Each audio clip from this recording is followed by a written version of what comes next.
Dírí bis mis dara chuig mé an MGO gáhfuil san nídeag, tá mé ag múna gaeilge agus gó Coláiste Ghlór na Mara agus tá príomhide cúnta dó agam agus tá mé ag pléile cuasaí anú sa scoil. Is mis Amy agus críicne mé an MGO I fithe dó. Is muintear gaeilge agus staire mé agus faoi láthair tá Fáileáine agus OSPS ábhúna agam comá.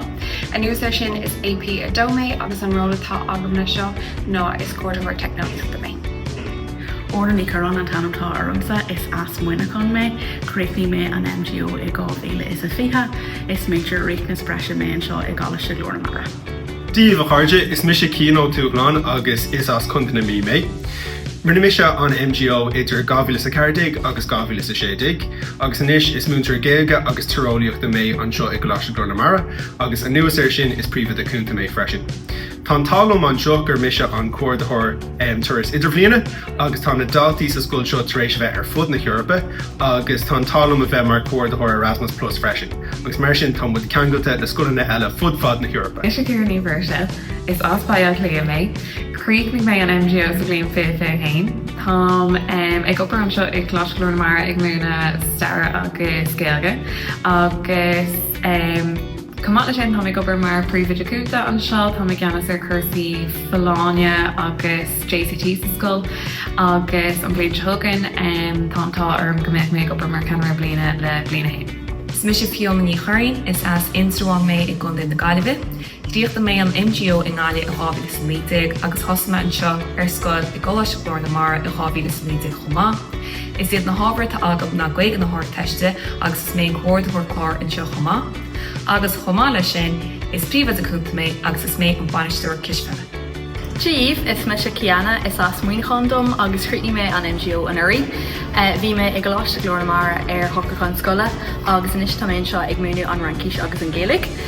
Is idirranga mé ar bliana hain chomá agus bhí mé ag cairú le cursaí JCT. Díomh is mise cíbhaní chorán is as bailú muine chun mé ó dúchas. Rinne mé se an MGO sa bblion gábhíle is a 7-8 agus an seo I Coláiste Ghlór na Mara tá mé sé gobar mar cuairdathir takeíochta fólama. Hi, is mis ní sinní Carol is iad na hábhar a múnam ná gaeilge agus Francíis I mína tá mé gobar mar chuid den rainn takeíocht fólama agus is as dún dalga mé ó Lucas. Is mis Alice agus is as blá léa mé, críicní mé an MGO I gábhíle sa nídeag agus óhin tá mé an seo I Coláiste Ghlór na Mara I Baile Brigín ag múna óliaocht, beóliaocht agus cemic na háirteiste. A núsir sin tá mé mar príomhide cúnta an seo sa scoil le cúpla bliana nús agus mar chuide sin tá mé mar cheannar bliana ar bliana trí. Smisha tarla chumélón is as condenimíom, tá mé múnanis le 3 bliana nús.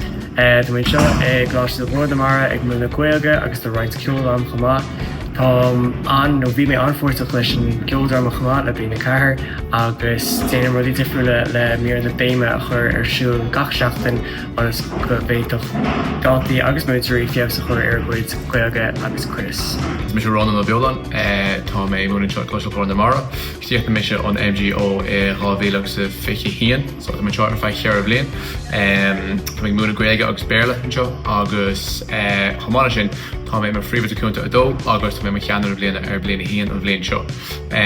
Is scoil álaní seo scoil iontachaí tá atmosfér iontachain tá caidirbhíon haig leis an daltaí agus dá meoch aonsa mé gcéanna bheith múna líon seo a mid brasá sa daoine an MGO a bheile.